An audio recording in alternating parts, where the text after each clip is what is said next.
Yine şuun bir hememeden uyuştuk. Beden ecemde diytegem bolýar.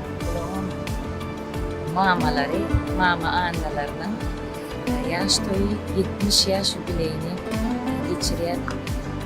Uzak yaşanan aramızda demişde bulur yüzlü, baklı yaşamayı arzulayar. Oy onun aydınları, odalam yıllap, asırlap adamlarının yüreklerini, bunu neylerden koy onun aydınları, dünya yantaltın. Yine ençemi yıllarda ençemi adamların yüreğine orun tapıp, söýgülerini, söýgü duygularına duygulaştın. Kutlu olsun toy. Uzak yaşa. Маманя, поздравляю с днем рождения. Желаю счастья, здоровья. Будь счастлива, живи долго. Şun bizim hormatly halipamyz Türkmenistan halk artisti Anıl Urtman jubiley yaş toyu dörejlik duşu diýsegem bolýar. Halipamyzy bir neçe süýleýän adamlar hali gelip oturup menen öz adymdan hem Martuladyna Milli Drama Teatrlygyň ähli dörejlik toparlanadyny tüýsürümden gutlaýan şoň ýaşyna ýetip şuň ýaly awraýlary kazanmak hemmämde ýesler etsin, can sağ olsun, hemişe bundan emeyle uzak yıllar aramızda Halip içinde.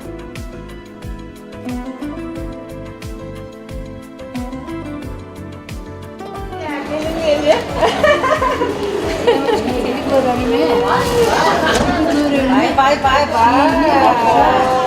Seni gören haytarken başlayın. Haytarken başlayın. Şimdi başlayın.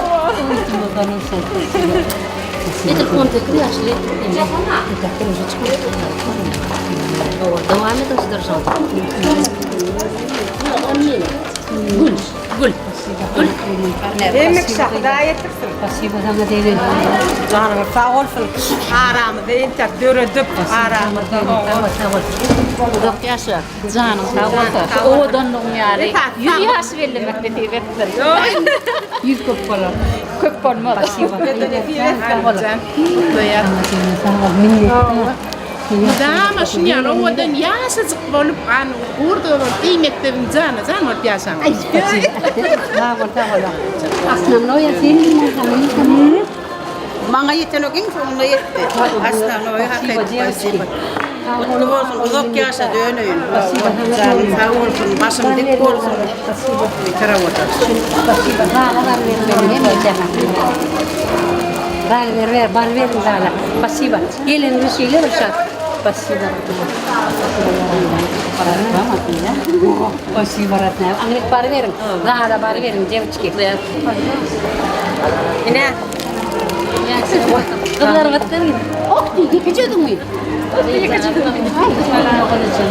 Спасибо, Валентин. Спасибо, я рада вас видеть. Спасибо. Уи, sen beradın ne çağırın? Я рада, Валентин. Tamam. Oy, kesinlikle. Tamam, Vалентин. Спасибо, هذا صورة تشير. Gel Vалентин. Sana bir müsaade ya. Gel. Hani? Сурач. Фотограф можно? Да. Гулять, сколько? Вот так. Да, вот. Спасибо. Yine var verin Amerika'yla. Gel Vалентин. Срачи. Спасибо. Надо бесплатно меня. Нет. Тише я. Ne dedi? Eğlenin yaptılar. Öyle yaşmadı. Biz o zaman не узнать, идем все на то чудо. Спасибо. Так, понимаете,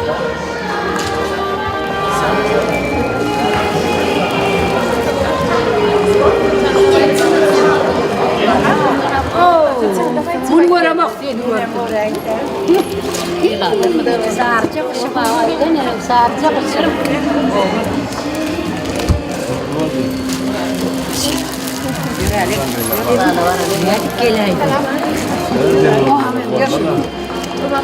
Спасибо.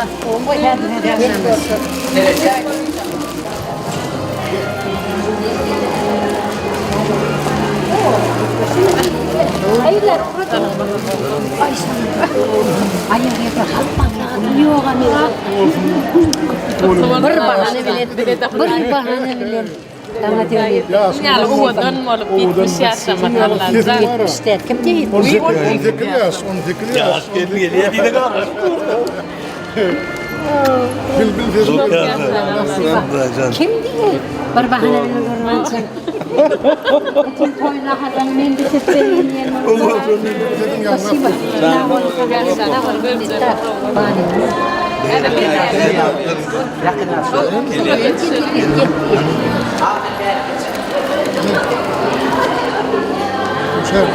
Derece.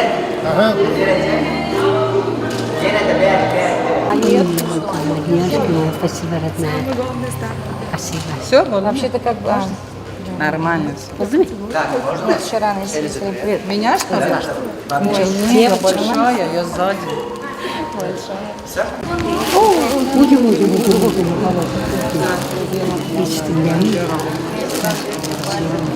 Yakınca. Ulaşan. Derece. Ne getirelim?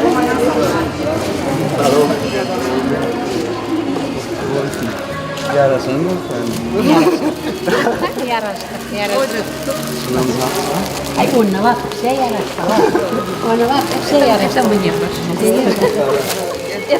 Давай, топ. Şey durham красиво будет разве?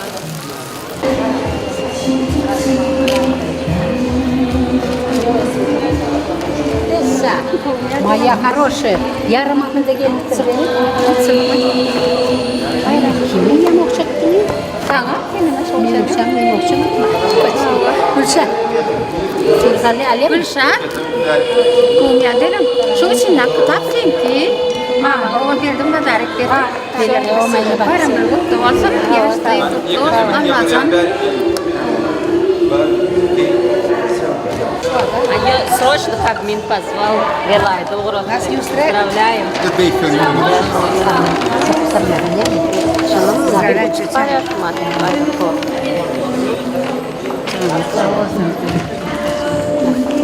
Yok yaşa. Dikkat perdene şeyler огромный подарок var. Dikkat perdene var. Спасибо. Мальчик пирожный. Девочки, çağırlar.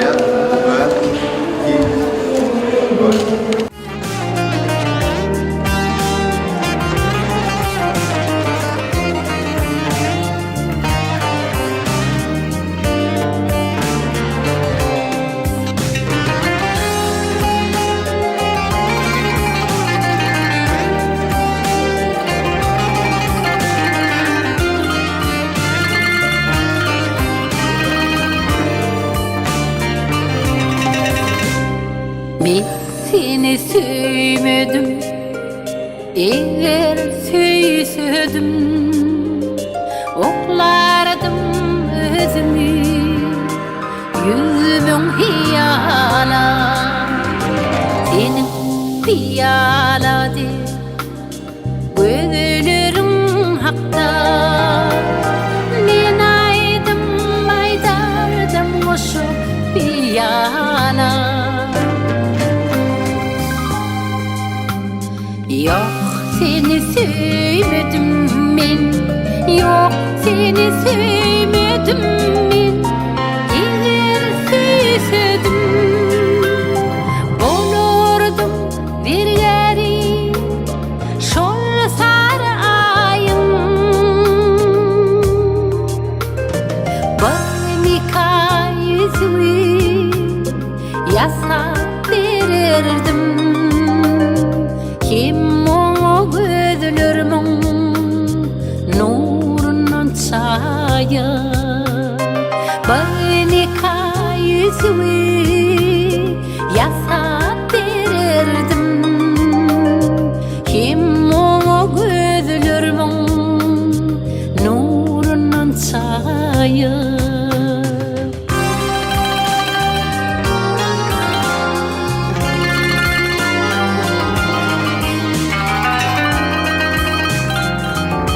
Asay kunları oğuzun gündesinden kabulümüz var. Başımız dik mertebeniz belen. Emriniz oğuzun, durmuşunuz bundanam. Rahat güzel olsun. Hoş geldiniz. Şovhunlar.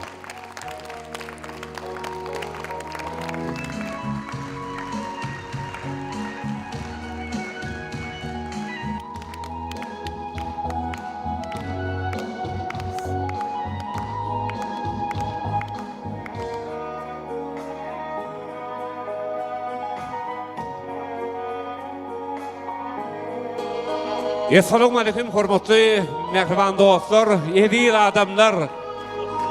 Türkmen halkymyzyň sungaty sarpa goýan gadardanlary, mehriban sungat ulgamynyň asaýyp ymtandary şugun. Biziň mehriban mahmal tesli bilbilimiz, ýurdumyzyň, watanymyzyň goýfanjy, estrada äleminiň aýdymta sungatynyň belent halipasy, gözümüzün görücü adı filap, farfalap hormat koyyan Türkmenistan'ın halk artisti Halipa Aydym Şemal Annagül Gurdova özünün jubiley yaşın toyluya toyumuz kutlu mübarek olsun, canınız sağ olsun.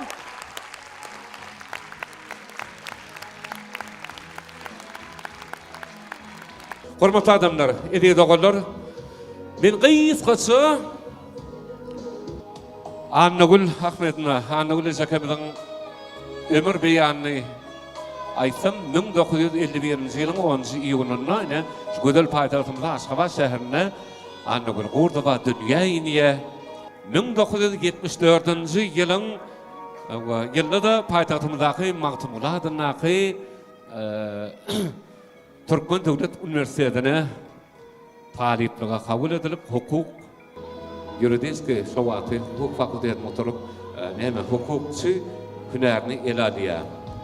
Ýöne ýam 3 ýaşyndan, ýalňyşmasam 3 ýaşyndan Aydymy özüne ömrüniň hemrasy edinen kiçijik Annagül ömrüniň hemişe şu neselli mahmal sesi bilen halkyň söýgüsini gazandy. Annagül Gurdowanyň repertuaryna halk aýdymlary esasan hem lirika aydımlar ayratin orun tuttuya. Annagül Gurdova 1988 ýylda Türkmenistanyň at kadanan artisti, 1994 ýylda Türkmenistanyň halk artisti diýen hormatly attara eýe boldy. Annagül Gurdova sagalyk hem de yetkinjeklik ýyllaryna biziň hemmemizde tanyş bolan, biziň nesillerimize de şunkun jüýjelerim ortada anna. Ey mektebim cana can, kiçi bilen geçi, pevriden, akçı kepteri, bahar gelli, kömelek hem gülelek, ağam gelli, şu çapatım, şun kunlarda bolsa, bizim mehriban sağalanmada hem urun nesillerimize de yüreklerimizin senatı olup yanlanyan dörödün azayip aydımları, yaşa arkada, yaşa, Watana söýgü, Türkmenistan bir taraplygyň mekany. Ajaýyp öňkü repertuarlaryndan gar ýagýar. Söýgü diýmek barça söýýärdi. Onlarça, ýyllarça aýdymlar bilen biziň kalbymyzda, ömürlerimizde, yüreklerimizde sindi. Şoň üçin hem siziň hemmeňiziň adyňyzdan ajaýyp şapaklar bilen hormatlamak ruhsat edin. Sanyňyz sag bolsun. Şol ogadan aydımlaňyz bilen sağlaňyz, ajaýyp mukamlaňyz bilen siz hemişe ýalňyz işinde ýaly aydımlaňyz bilen halkymyzyň, watanymyzyň, ýurdumyzyň bütün her bir günümüziň hem buýuşlukçysy hem aydymçysy bolup ýaşaýaňyz. Şu günem biz size onu hormat koymak bilen Türkmen Devlet Konseriniň medeni işgörlük merkezine Edil Halipa sizin şu yaşınızı kutlap, sizin mehribanlığınız, şägirtliğiniz, deň duşlaňyz Halipa ähli bile işleşen ýolaşlaňyz şu takna geldiler, şu dala geldiler. Oy olaňam zanlar sag bolsun. Mertebegimden berit bol.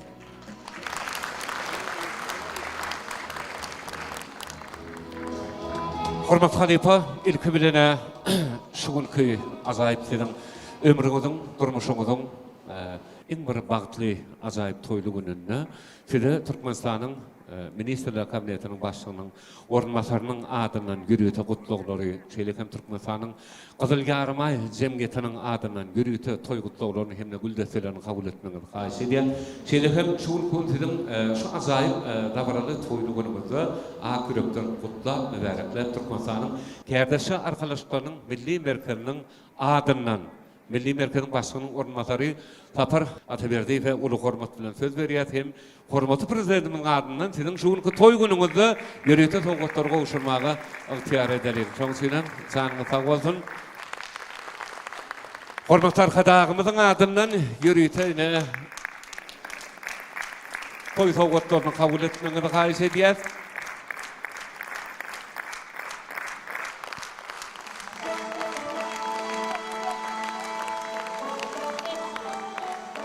Zanınız sağ olsun, mertebeniz belent bolsun. Owadınız mundan belent bolsun. Muhamlaňyz yüreklerimize, köňüllerimize joşun bergen aýdymlaňyz belentden bolsun. Nobat hormatly başçy. Salamu aleykum hormatly adamlar, mehriban ýyldaşlar. Şu biziň ajaýyp köşkimiz bar.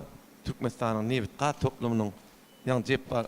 Anas men Nebitqa toplumynyň kädesiniň giňeşiniň adından Türkmenistanyň kädesi halkasynyň milli merkeziniň adından şu halipamyz öz mektep biziň üçin anyl gurduwan jubiley toýuny gutlamak üçin geldim. Şu hakykatdan gahrymanlykka damydyň bize peşkeş beren şu ajaýyp köşkünde Türkmenistanyň Nebitqa toplumynyň medeni ýüşürlük merkezinde ýürüýteşeýle bir ajaýyp çäräni gurnadylar. O şu himmetini sag bolsun aýdýanda gurnan oglanlary o öz işgärlenmede şuň biziň halipamyz Anyl gurduwa dogrudan biz üçin görelli, biz üçin mektep, biziň özümiz biz Anyl gurduwany çağalykdan tanýarlar. Biz bir ýerde öňüsdik. Nagina diýär. Babaca parkda köçe şuatdy. Şo bir raýonyny öňüsdik. O biziň üçin biziň öz doganymyz biz üçin iň ýakyn adam. Şoň üçin biz söýdem tapamak mena üýtgözük. Ýöne meni hakykatdan aýdýan biz şu aýdymlar bilen ulanlyk çağalykda şu aýdymlaryny esdip ýatamyzda, turamyzda diňe şu halipamyzyň aýdymyny esdip telewizorlarda da ýaňamna ser wurlanyp durýan şonu aýlanyp görýär. Şu Anyl gurduwan halipamyzyň çağalykdan ýüzem üýtgemänler edil şodur şu sesem üýtgemedi şu adamlar. Şu adam öňem edil şowur sesler tügelemedi ýa. Haladinlikde saklanýanna. Men hormatly adamlar şu ähli kädesi Türkmenistanyň kädesi arkadaşlarynyň agdalarynyň adından o öz başlymynyň adından öz halipamyz ýene bir gede gutlaýan ýaşy uzak bolsun. O ýene bize döredüzlük älenin bize ýene kän o aýdymlar döreder diýip umid edýär, garaşýar. O hemmäňde de şu çäre geleniň üçin faworsyny aýdýar. Biz iň gowurýan adammy ýakyn mektebimiz ödem biz üçin iň bir görelli adam bolup durýar. Anyl gurdu halipamyz ýaşyňyz uzak bolsun, gözüňiz diňe gowy bolsun. O hemme istek arzularyňyza ýetmeniňizi beýik bir wardan dilek edýär. Sağ ol. Köp sağ ol. Sağ ol. Sağ ol. Teşekkür ederim. Tapar Hocabaýew, köp sag bolun. Türkmenistanyň kärdäşi arkadaşlarynyň milli merkeziniň adından ajaýyp gutlaýan. Indi anyň bilen özüňize bir agyr söz bereylik. Mehribanlar, ilk bilene şoňky men durmuşymdaky kiçicigem diýsem bolýar, ullukan bayramçylyk diýsem bolýar. Şo bayramçylygyma syýlap, hormatlap geleniňe hemmejeňize tüýs ýüregimden minnetdarlyk bildirýän. Şoň şüýerik gelen adamlar men zalda gürlemde diýilmedi ama tümmök bolsun niýetine. Tümmöklük ýok diýmek meni iň gowurýanlar, iň ýakynçalam şuň gelen bolmaly. Köp sag bolun. Hemmeňize Hudaýjan şuňaly 70'e diyesim gelen ok. 60'ta da hapa bollum, ervet bollum oli. Şunal bellemek, şunal köşkün içinde, yakın karnaşlığın içinde, şunal oğudan rağlı, yaş toyunu bellemek, her birini de nesip etsin. İkinci denem, men durmuşumda,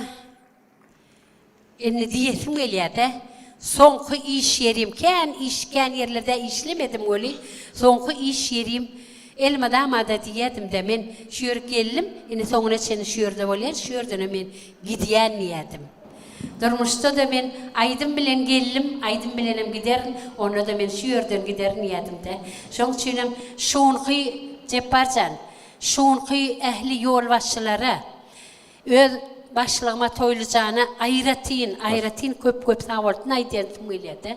Şu zatları gurnap berenne, öz maşgalama, çağıcıklama, zorucuklama hemmemide gurnali, bir tarih için gerek zat, bir hükman, bir galyan zat diyen için men şoňky şu çäreni geçirmege isledim, hemem geldim, hemem näme diýin? Hemmeňize tüý sürüňden sag bolsun aýdýan. Köp sag bolan. Bir aýdym bile başladı. Aýdym bile başladyň janyňy tawar. Şoňky şu çäreleri geçirmäge de men beýik arkadagymyza da tüý sürüňden sag bolsun aýdasym gelýär. Sebebi Nevtgadyň işgürlük medeni merkezine şu çäre birinji gerekmi diýenni? Belki dowam bolsun. Köp bolsun dowamy, arkadagymam ömür uzak bolsun. Geçirýän edýän hemme işlerim diňe oguruna bolsun. İlkinji aýdymam beýik arkadagyma başlap aýdasym gelýär. Kabul edin. Kabul.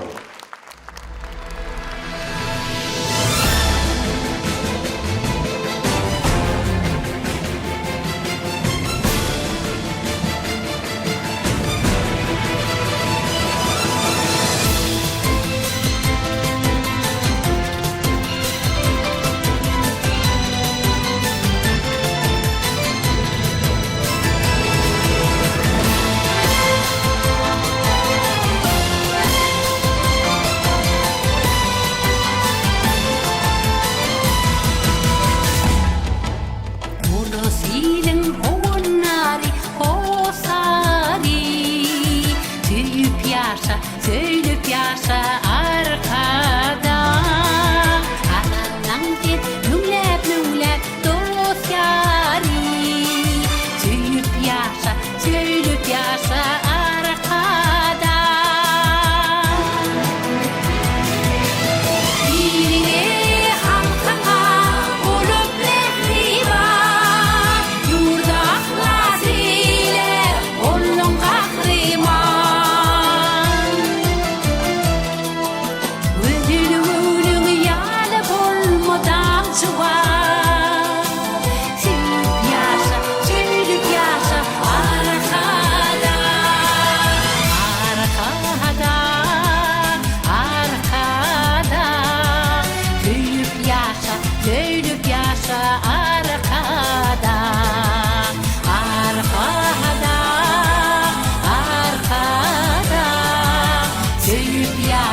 Söylüp yaşa arkada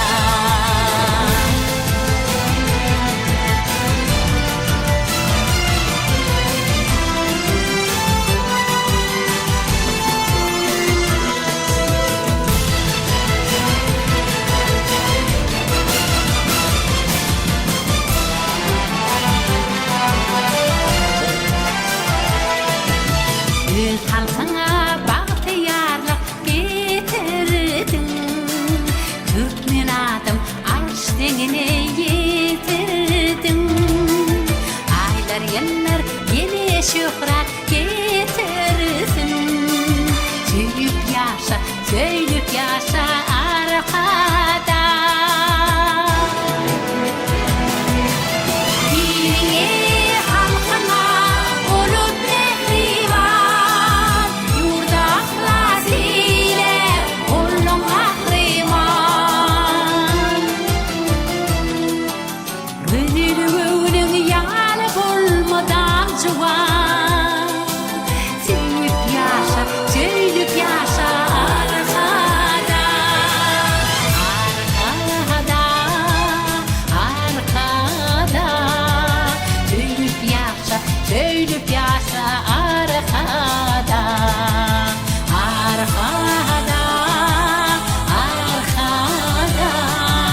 söylüp yaşa arkada.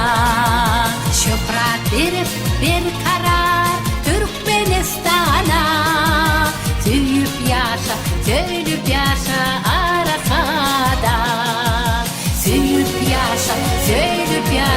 arkada. Söylüp yaşa arkada.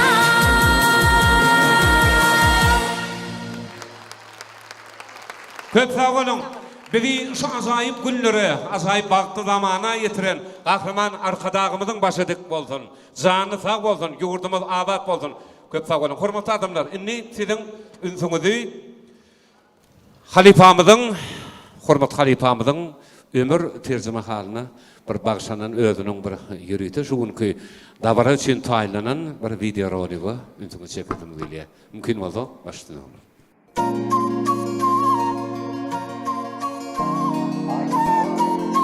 Assalamu alaikum hormatly vatandaşlar.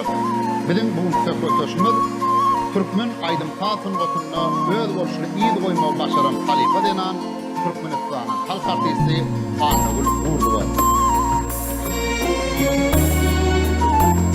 Adatça halifa bilen Aydymçy bilen ýa dörejil işgäri bilen söhbetdeş bolnunda halifaň kim Aydymzada Hasan başladyn şu hakyndaky bir ýoň bolan sorawlar berilýär.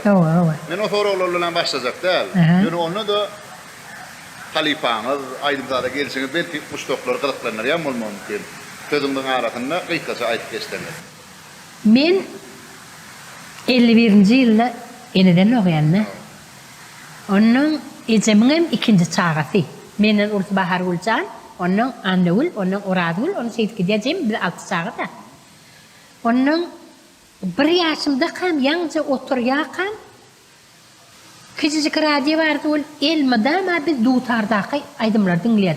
Onun şu da iyirlen duutar başlaya oli, men oturan yerimden çayxanama uğrayan ekenim. Onun aydım oturyan oli, men duryan ekenim. Onun şonu bütün komşulum, ezemin çoğraları, karınlaşları üls veriptirler de. Onun günün bir günü yankı ezeme maral, kıydın görüyen mi deyiptir. O da görüyen deyiptir. O da sinleyen ekene hiç tatlıyan o kenecem. Yönü neyem için beyle olya onun, ay içinde belki beğeniyen mi olmağı mümkün. Bir zaten alamatı tağını bileyen mi olmağı mümkün. Görülçüm oli, hiç tatlıyan o ken. Onun ezemcan şey deyip başlaya, böyle men aydım dinleyen, oyan, oturan, 3 yaşayan. Indi biz ulluqan hovulla yaşap yörüs oli, hovullan çıkıp, bir köçen anırayanlı çağalar vağı var. 3 yaşımda men gönü irden ivçenle çıkıp gidiveriyen ekenim. Indi çağalar bağına pettecik koloriyal, pettecik hovulcuk var, biliyor musun? Zaborcuk var da. No berden baryan, içine girmeli değerliğini biliyordum. Akılım yetiyenler de. Barıp şu zaborda şeydip çık çağalara seyret duruyan. Onun ene ata getiriyor çağalarını, onların giyiriyeler, iyi biçiyeler de çık gelir. Onun çık gelir öyle yankı terbiyetsizliği, bunları aydım evlet başlıyor. El tutuşup aylanan oluyorlar, iyi aydım uğruyorlar. Men bar nimenim isteyen dağıdım, şol terbiyetçi neyil aydım öğrediyor şuna. Şol aydımı çağalara öğrediyorsa men eyem yaptım bilirdim de. Eyem yaptım bilip, şunu akşamara gelip ecemi kakımı görür, aydıp vereyim şol aydımı. Şimdi men 5 dağı yaşadım. Hoğulun daşına Ors, Ermeni, Türkmen, giden komşularımız vardı. Bir topar ortaylar vardı. Bunlar Google'ın derin uçu spektaklını koyuyordular. Böyle onu getir. Onun Angliyan'da da bir ullukan çınar vardı. Çınarın katı ullukan hep böyle öyle biliyor musun? Şunu süpürüp, yuvup, sahne yasap, spektaklı Google'ın yankı derin uçu spektaklını koyup, eşiklerden tapyalar mı ölür, yatyan bilemek, şu spektaklı koyuyordular. 5 köpükten bilet satıp, приглашаем всех родителей нашего двора deyip verdiler. Dere, yüp görünüyordular. Süyan mı? O bir oturup bilet satıyordu 5 köpükten. O 5 köpükten yığınıp, o bir vaatlar orsu uğrunu yol kağıdır, yok hoca kağıdan bedek ediyediler. Biliyor musun? Yadın açıyor musun? O kadar bedek ediyediler. Şoyurunu bedek ediyediler. Onun geç parayım ne marka verdi diye de tabii bir oğudun 3 milyon bir oğudurladın bardağını biliyedi ul adamlar. Ona her kim tubar etkicini oturğucunu götürüyor çık. Saat 7 mi? 7'de eyyem şu tuvarekte yer yok. Yani Google'ın spektaklı veriyorlar. Arasında pauza eşiklerini sarsmalıyor. A teper payot naşa Annushka diyediler. Deret. Onu çıkıp başlayadım. Her sadece işten aydımlar bana. Ya çağalar varında. Kıyıqırıp son aydıp veriyordu. Ruz aydımları. Bir Türkmen aydımı Gülnara diye bir aydımı öğrendim. O niye zor öğrenmeye atmasını. Ay Gülnara, Gülnara, Gülnara, can Gülnara, Gülnara, Gülnara. Kaytalamadan sol. Yönü önünden herkese zamandan şumat yazmasını. Bir çapak salıp ona sonra spektakl koyuyor, sahne koyuyor deyse. Anushka'da aydiya mı diyen ekenler, en atalar. Tubar etkiciklerini götürüp millet şeyle bir koyu karşılanıyorduk. Onun spektakl götürüyor, yeni önkün kulüp yuvup süpürüp bardatlar yağınlaştırıp ayrıyalım. Yine gelip soruyor, kada ovastam, şunu ova. Hasan spektakl koyan diye konsert açsam oluyor. Ne bolli, ben teoriyomu bütün komşuları hemen tanıyor. Bunu yetiriptirler piyanerler köşkünü, mektebedin tek gidemek. Bir gün iki adam geliyor öyle. Maral daydı, ha? Nime anne ulcanı bereyim de biz. Bizim çağlar için bir yemeğimiz var, çeyremiz var. Sonra aydıma ittirasımız geliyor. Deyse, ay men göybürüm o, kakıdı göybürüm. Ezim ömür son elleyen eken. Onun kakım çıkıp neme diyelim, ay anısan dileyelim. Berk göybür de kıygırıyıp da. Onu ezimim giydirip ben berk göybür yerdi. Elimde tutup eki diyelim, çıkış ediyen. Onun oturup kitap çıkın, defter çıkın, soğuk berk göybür yerler geliyen. İndiki gitsemeyene, ben yok öyle diyenler. Son gelaki onlar gele uğradılar. Ben bütün aşağı tanam uğradı. Şey mi? Onu aydımla köpülü uğradı. Baran yerimde isteyen aydımla bularım uğradım. Ben saatlaydım uğradım. Onun birinci klasa gittim. 57. yıllar. Aşağıdan en bir tanımal mektepleri 20. mektep. Benim oyumdan ipetil açık böyle şu mektebe katına başladım. Klasa megam oğlum girip hey aydım aydiyanın var mı diye de dileyenler de çağırlar biliyor musun? Ben bir elim alır yani ben aydiyan. Ona çıktıydı. Onun han bolay taydaydım bilen dedi öyle yang şöyle uğranaydı barkada uğradı perkayıran malmallar. Onun durup fikirlerini kovucu teti var. Çatsınca, arsınca. Onu yung aydık gördün mü? Ay şuna çağırlar. Onunla ben aydım şu çağırlar için aydım. Öğrettiler mi? Ay öğrettilmediler. Ben eşitçimeyal gayıra veriyenler. Bolli Edil şevatlar birinci klassa Kayyum Tanrıgulif deyip çağılar şahiri vardı. Onu yetiriptir yankı mektep moğlum. Onun Kayyum Tanrıgulif Velahbet deyip çağılar kompozitör vardı. Bunları ikinci geldiler mektebe. Direktörün yanına vardılar, beni klasdan çıkardılar. 3 olup oturduk. Birinci 3 olup işleyen dövrümüz sondan başladı. Onun anne ulcan. Sen ses çağırdın biz eşittik. Haydımlar aydasın geliyor. Neyme hakta aydasın geliyor. Deyse var ya, o atlar bizim doğrudan duygularımız vatan hakkında, mektep hakkında, ecem hakkında, çağı hakkında, kurcuk hakkında, en olmayan maymun hakkında oynavat yok bunu da. Birinci aydı başladı. Başladı. Kömölük bilen gülelek. Kurcuğum, babacık. Mektebim 57. yılda birinci hiç kime milyonerler çok birinci gerek men aydanımı. Hiç kime şumat ene ata baba mama mektep pakta diyor ey mektebim sana sana volan sevgim ken.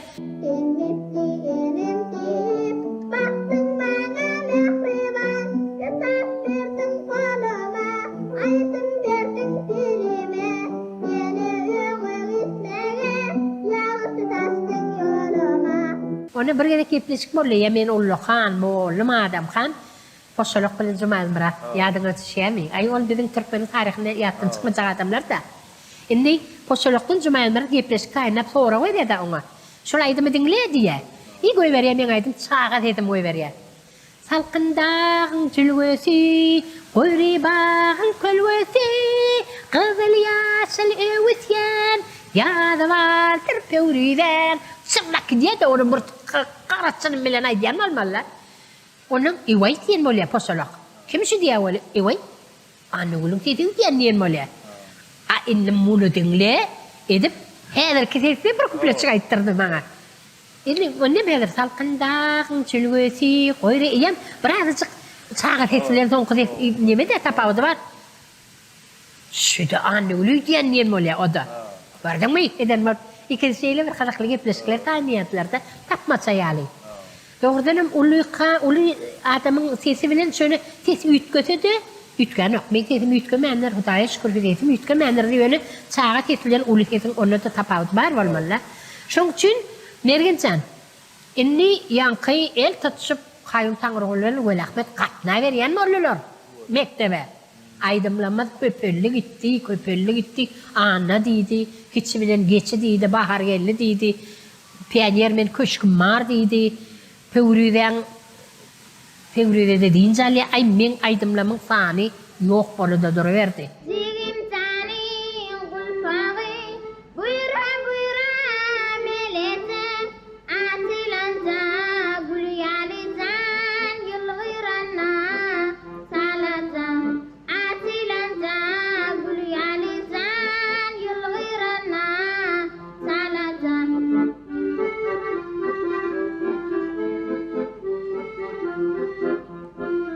Şey diyeyim, gidiverdim. Onun 4. klası Daşarı yurda gidip uğradık. Özbekistan'a, Kazakistan'a, Moskva katken gittik. Umuman 10. klası oturuyansam var ha. Yaman ken yurtlara gittim. Dedik sağatık, yakın hızda babası. Baksamızda oynayar, bükücüklep aynayar. Baksamızda oynayar, bükücüklep aynayar. Mundasınlanam. Men ecemzan bana vaq sen oğlan molup doğmalı kenin diyette. Benim nemçi beyteğim sen yaman hem kara olcu.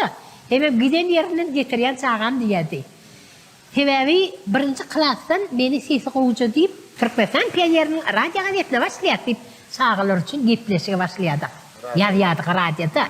Atavayın ağası Atacan bilen alıp baryadık. Onun sapar deyip bir oğlum bilen alıp baryadık. Kovucu okuyan oğlanlar bilen oğlan gıyın alıp baryadı. Men birinci klasdan beri şunu okap başladım, alıp başladım da men 4 manat 10 köpük gonorar alıp başladım adı şuyan mi? Sağala 10 köpük varsa menne 4 manat 10 köpük. Mene hem aylık kılca oldum. Mene hem pulluca uğradım.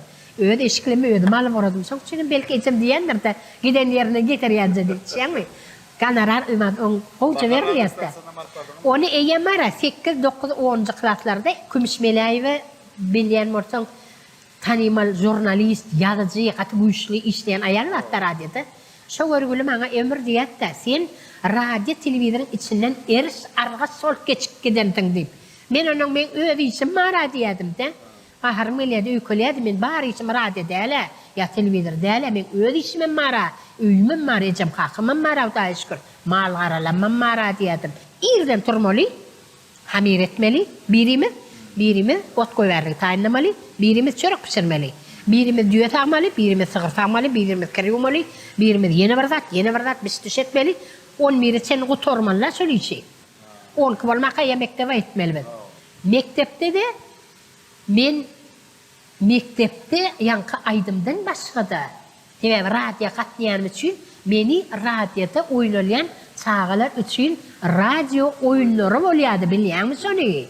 Şunu Atavaycan bile Atavaycan çağırıyor. Şunu oynayadık. Men oynayadım. Köp rollarda men oynayadım. Menin radyo, televizör, onu köpçülük katnaşıktan, köpçülük nemeli çağrılar katnaşık köp tatlı öğreniyen ikenigde. Radyoda oynayan oyunu mektepte koyup başladım, biliyor musun? Edil şu vaatların mektepteki çağılan arasını, mektebin arasını yarışlar başladı. Top oynamaktan, algamak, bökmek, yankı, dans etmek, aydım aytmaktan, sahnacıklar koymaktan, men söyledi o tiyali işleyedim, kılaktaştım oynayadım, mektebin çağılarını oynayadım, rejissör olayadım, hemen esası rollarda oynayadım. Günden bir günde, televizörde, babandan bir gün çağılar hakkında tele oyun koydu. Tanim, bana da esası rol verdi. Benim Urşvatı, partizanın kaydı olmalı. Şimdi men kakami yerde beni yıksırıyan, yukarı çıkyan, niyemetler geliyor. Şimdi niyemet beni çağın üstüne benim 4. klasda ama 10 yaşımda. Çağın üstüne ay kakın nerede yıksırdın, tap kakını diye de. Benim yüzünü seyredip Bilem ok diyor, men kakama görem ok diyen yaksarana mödümley. Men ağlamanla söýürdi. Babandan yukarıdan gıygırıya da rejissör. Bol ağla diyor, ağla bilem ok. Neçe köp gıygırtılsa men sonça da don yan. 4, 5, 10 variantlarına düştü de aşağı.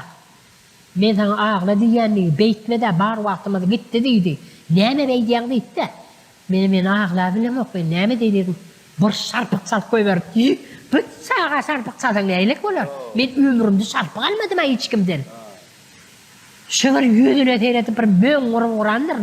Sağa kakatynyň gaty görse, hınçyryp bilýärmi kiçik sağa öýü köläp agylýar. Bolun alın diýdi. Bolun alın. Şömer bir gyzyk ledip bir ýanky alandyrlar. Şömer men görüp indi men rol oynamak. Men o ýerde urlanyp agylýar. Öldü mi adını çıkarmayan? Onun alli, indi bir spektakl gitti televizorda. Bir hak gelýändir. Anne urgurtman şeyle talantlı ve oynandı diye de o yerde talant yok, atar ullakan talant. O yerde men urlanma ağladım. Hakikaten urlanma ağladım o. Düşüyor mi? Spektakl götürdü, televizora gitti efire. Babana duran yerine adını çıkarayıptır.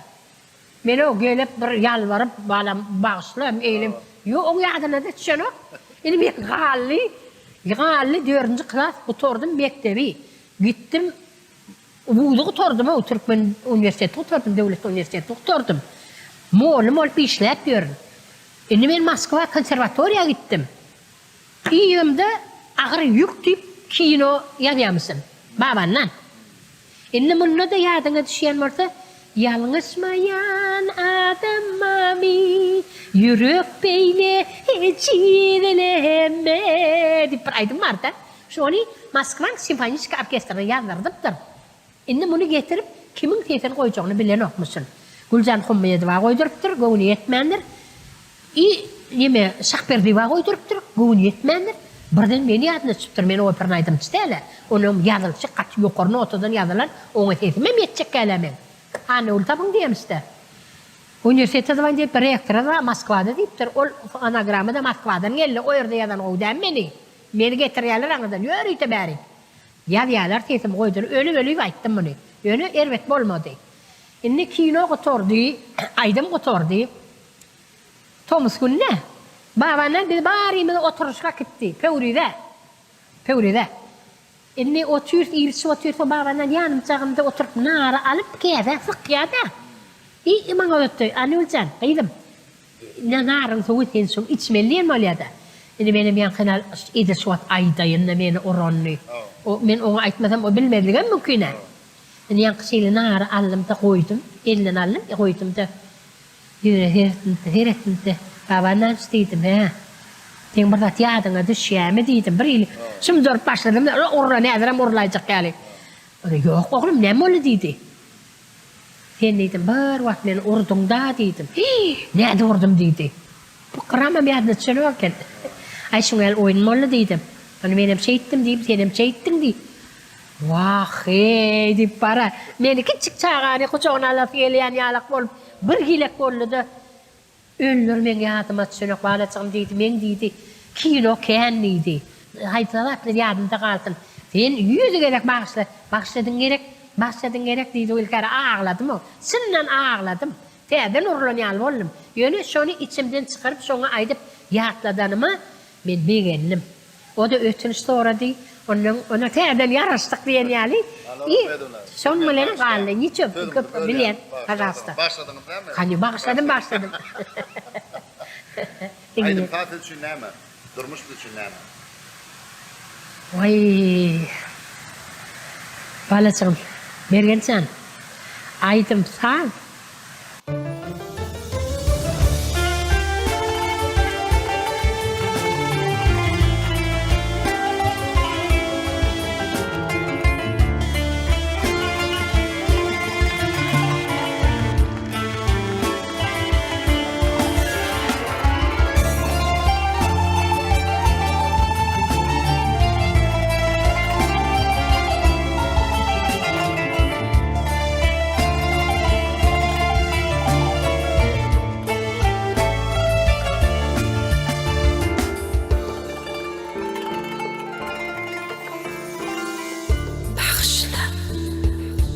Bağışla sen beni. Bağışla yürek. Men gidip bilmedim. Seni ağlatman. Seni ağlatman. Koranlığa çıksamam. Alıp bilmedim. Seni yoldu yanlarman. Yanına dağlatman. Koranlığa çıksamam. Alıp bilmedim. Seni yoldu yanlarman. Yanına dağlatman. Sevdim yürek, sevdim. Değerlere sevdim. Ateşli sevgiden çektim ben feryat. Sevdim yürek, sevdim. Değerlere sevdim. Hasretli sevgiden çektim ben feryat. Taşladım dünyanın ehli kızım. Gözlüme ilmedi şundan başkalar. Taşladım dünyanın ehli kızım. Gözlüme ilmedi şundan başkalar.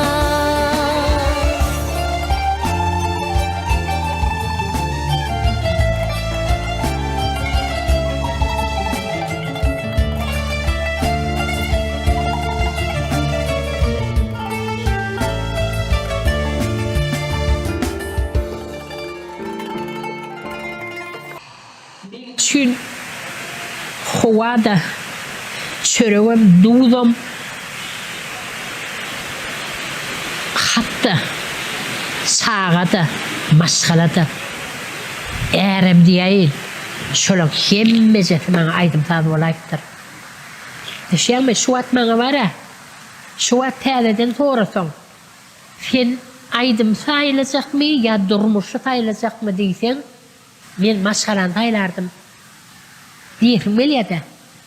Sebebi bir hili durmuştu. Kıyınçılık olyan eken.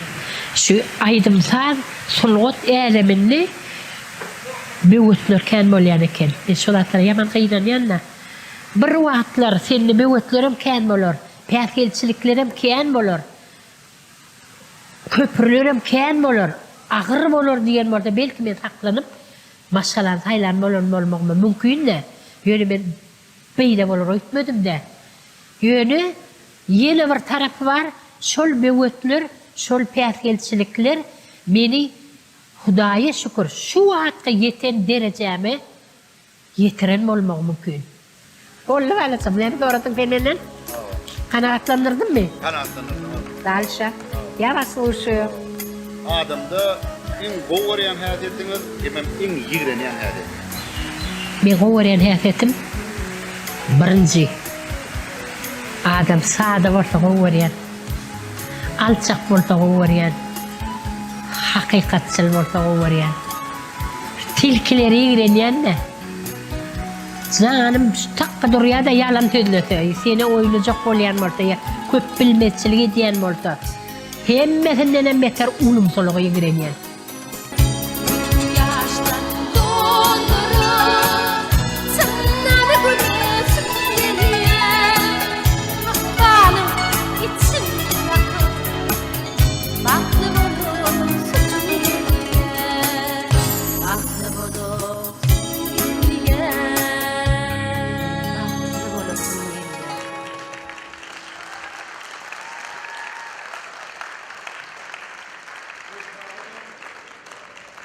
Şeyde bir tesirli seyrettik yankıroğlu. Doğru değil mi adamlar? Hemen şeyde bir tesirlerini ay internam tesirini çıkıp bilmem onu bir saat iki saat çıkıp bilmem. Bir sözde çıkıp ben 4 saat oturdum.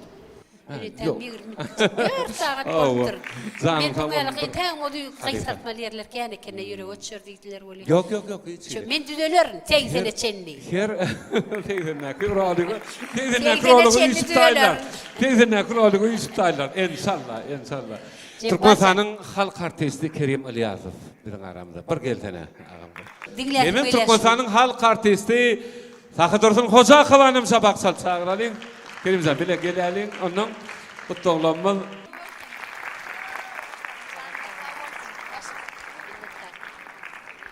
Ine hormatly adamlar, halifa tuweleme öňküsýom kalaňyzy görýän welin şo duruşuňyz tuweleme. Üýtgemensiňiz. Janyňyz sag bolsun, başyňyz dik bolsun, ömrüňiz uzak bolsun. Mundan meýlek size saglyk bilen, şatlyk bilen, gülkü bilen, bagyt bilen uzak ömür sürmek nesip etsin. Hemişe şul kiyal owadan bolun, bagtly bolun, bagtyar bolun. Hemekşe nesip etsin. Şular ýaly toýlar tutmak.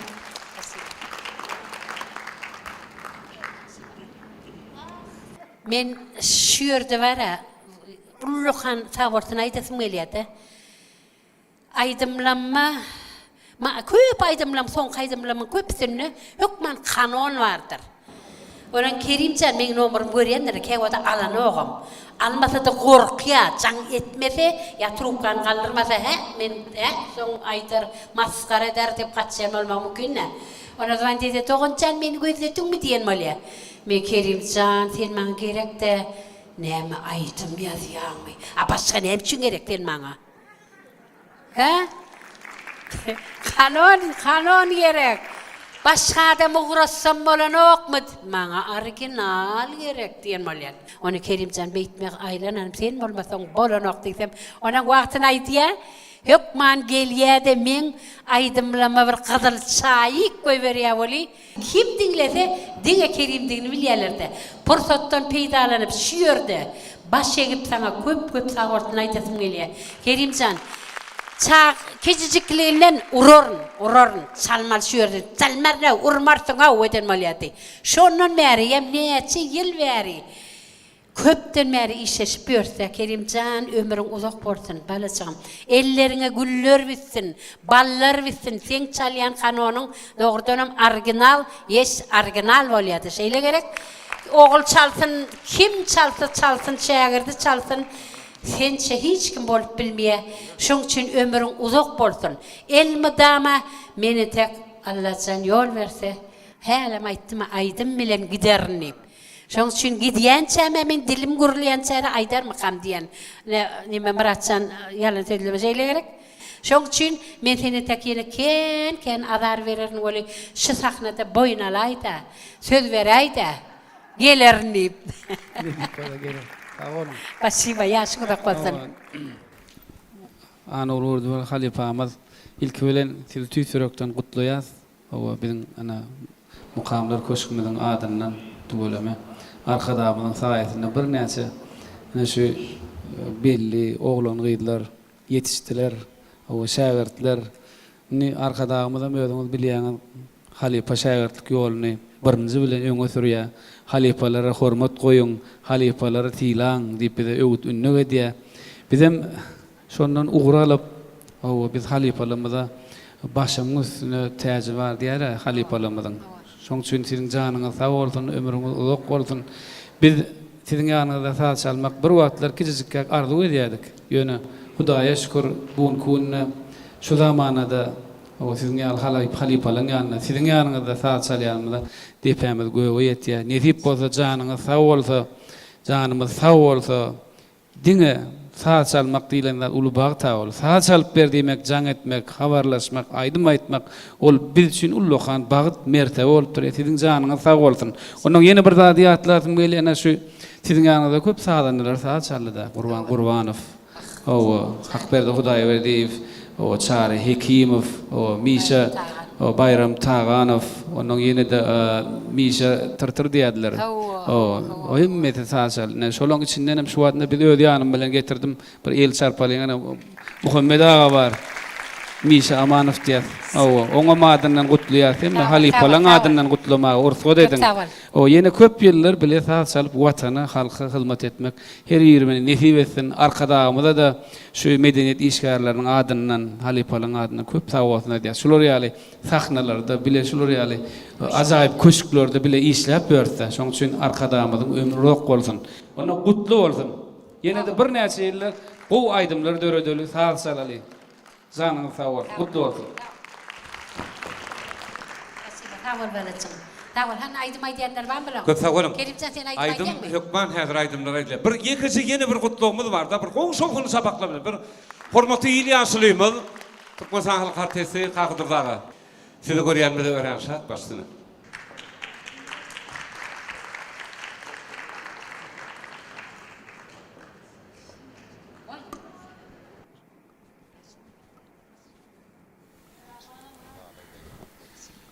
Assalamu alaikum, hormatly adamlar. Anul gurdu. Öňjaňa diýe, kim käbi diýsem anul men, kim anulay? Anul gurdu maňa jaňa derem öýdemek, kekär oýma gelen. Men anul gurdu diýdi, onu zähram ýarly. Wali pesenmi, hawa diýsem şuňa ýarly, onu hedil edip o ganat baglap uçup geldim. Sen ähen oýun denan. Bizden kiçirek, bizden gatsydan kiçem däl. Yani kiçirek da yani. Şu aydım aydiýadyň ol dogurdunum ganat gogun uşumyň ganatlanýar da. Behbizem şuňa sahnada çykyp bilerim käbädi. Ömür arzuwda gelen adam da menem. Ýöne ahlas görýärmi? Ýa-ni sen çykyşyň diňledim. Maňa şu dalyň täsiri şu çykyşyň birinji nowatda durýar men üçin. Şeýle täsirli. Sen soňga diýişgärde. Ödem türkmençe gürleýän. Ýatamaz adam ýok. Ýüregiň näme diýen bolsa emir bile gürledin da şuma. Şol şeýle täsirli bolupdyr da. Şu hakdan şen adam şeýle gürläp bilýär. Ýüreginiň emri bilen, ýa-ni şo alyp barjy mergen saňa tora berýär. Men özüm bokurdum dolýar. Erkek adam bolam örledip aglaýp biljek utanmasam ýa-ni.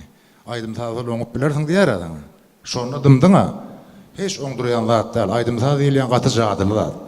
Anul gurduwa ähen goýup bilen diýen annaşy. Şumandan gurdu bolan aýtyn diňleseň tugalama hemme adamna Gülşadam aýdýar, ora ulaýdýar. Gülşadyna herki zaman özün tewne kadar diýanym bolsa, näil hengleri henglenýänem bolsa, sen ähen şotaýda barda. Şonu ýokman aňsa bolýar. Ähen goýun denanna. Şonuň üçin sen janyň sag bolsun.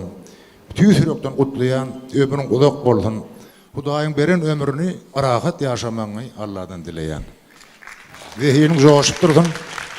Ömrüň uzak bolsun bolýar.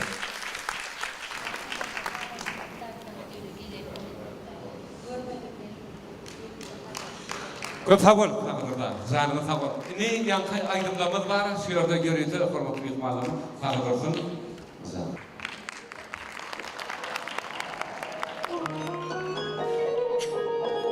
Sizin hem deňeýän dip gow aýdymyňyz bar. İdiden mehrim enem keşfiňi atyp gelýän täze daňa deňeýän diýe.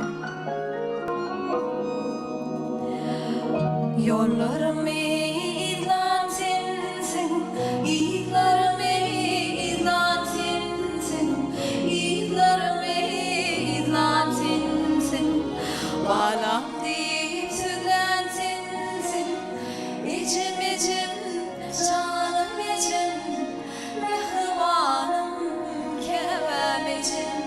Balam deyip süzlentinsin, içim içim, canım içim, mehribanım kevem içim.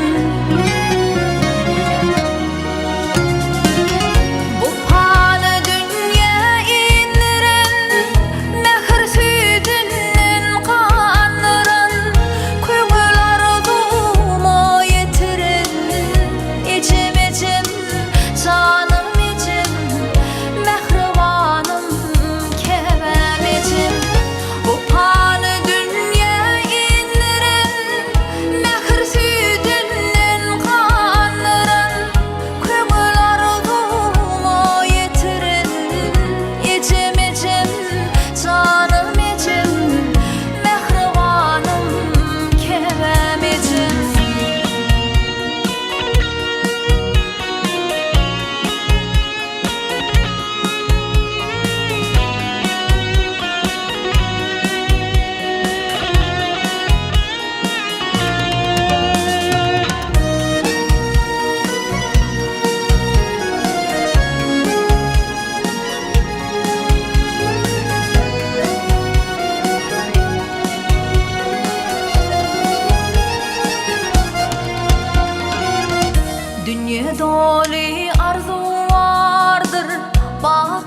üçme parzım vardır, bakı üçme parzım vardır.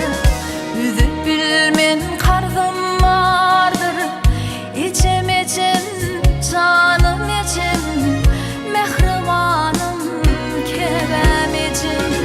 Üzüp bilmen karzım vardır, içem içem canım içem, mehribanım kevem içem. Sensin bağlan kemen yapan, müngür derdin emin tapan. Ömrün yaltı şemin yakan, içim içim canım içim, mehribanım kevem içim. Sensin bağlan kemen yapan, müngür derdin emin tapan. Ömrün yaltı şemin yakan, içim içim canım içim, mehribanım kevem içim. İçim içim canım içim, sensin mehribanım içim. için Halifamız için el çarpalın. Toylar kutlu olsun. Halifası yine örgedek canın sağ olsun. Başın dik olsun. Emek şaneti versin. Sizin davarağınıza soğuğu tökmünü ulu huvasıyla bir aydım yerine getirip beriyaz halifa.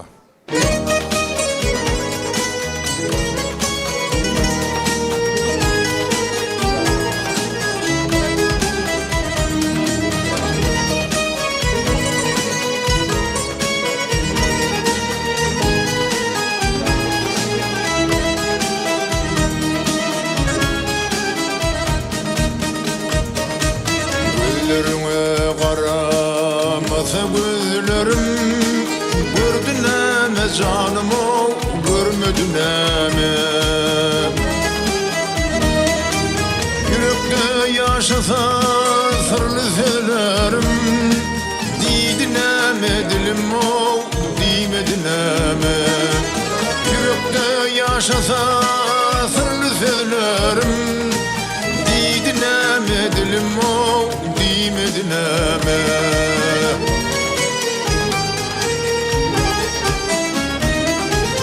Gittin uzaklara yedi yat bolup, yanıp doğyar kuş kuyularım ot bolup.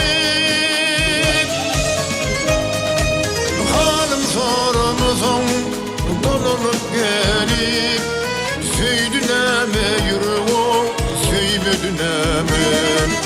Halim soramızın dolanıp gelip, söydün eme yüreğim, söymedin eme.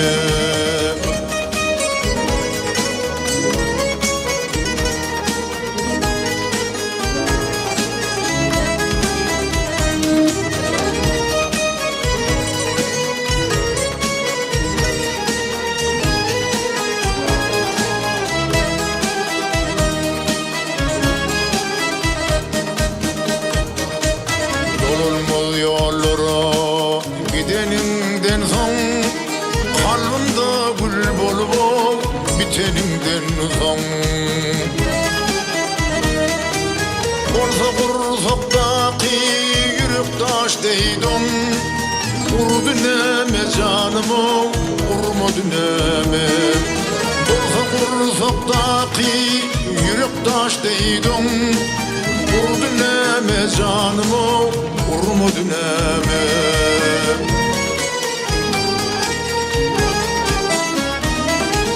Buğda dönüp donup var yar sevap yar, yaşamadım demin bilin yılap yar. Yıllar seni getirmese dolap yar, kıydın eme umido, kıymadın eme. Yıllar seni getirmese dolap yar, kıydın eme umido, kıymadın eme.